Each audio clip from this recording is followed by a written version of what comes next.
Hello, dear students. Last class, you learned how to write informal letters. In today's session, let's know more about formal letters.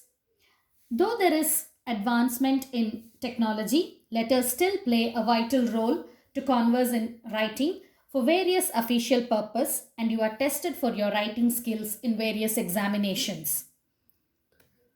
Formal letters are the type of letters which are written for professional communication and written in formal language with a specific format for business or official purpose. So these letters are only for official use and we write them to people whom we don't know personally. Examples of these letters are business letters, leave applications, complaint letters, requisition letters, job applications, promotion letters, sales letters, recovery letters, etc. Now, when we write formal letters, we do have to follow a specific format because the tone of a formal letter is professional and serious, and most of the sentences are generally complex and add specific meaning to the writing. The format is standard and applies to all, so we don't ask about their well-being because it's not a personal letter and it is having a serious tone. A formal letter comprises of the following elements. Now let's look into the elements or the structure of a formal letter. First is the sender's detail. If I am writing the letter, I become the sender. So I have to write my name and my postal address, followed by date. The date has to be written in DMY format. For example, if the letter is written on 15th of March 2020, we have to write it as 15th March, 2020. Next comes the receiver's detail. There we write the designation of the person who is going to receive the letter and the address. Next comes the subject, wherein we'll be writing about the topic of the letter. So it comprises of 3 to 4 words and we have to write it in very short, saying the subject of the letter. Next comes the salutation. Usually the salutation is respected madam or sir in India, but for various other purposes we can even write dear sir or madam. Next comes the body of the letter, which is very important. So here the detailed information is written very in a crisp manner and the purpose of the letter is written here. The body of the letter is actually divided into 3 parts, which we'll be looking into detail later. Next comes the subscription part, wherein we write the concluding line. So the concluding line actually demands the action which we request for in the letter. Next comes the complimentary clause, where we usually write yours faithfully or yours sincerely. Next we have the signature part. Signature, you officially put your signature, and below the signature in brackets you have to write your name in block letters.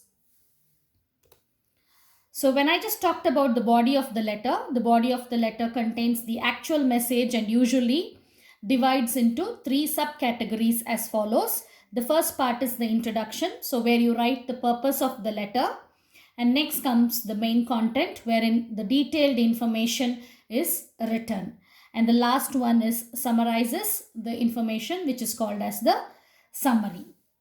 Now let's look into an example of a formal letter. The question goes like this: write a letter to Mr. Adam, the manager of Zendra Toys, complaining about a car you have brought. So now here, when you just look into the format of the letter, everything is written to the left margin. So nothing is written to the right side of the page or the paper. Everything is sticking to the left margin. So first, when you see the person who is writing this letter is Philip Roy. So Philip Roy's name is written along with his address. So that becomes the sender's address.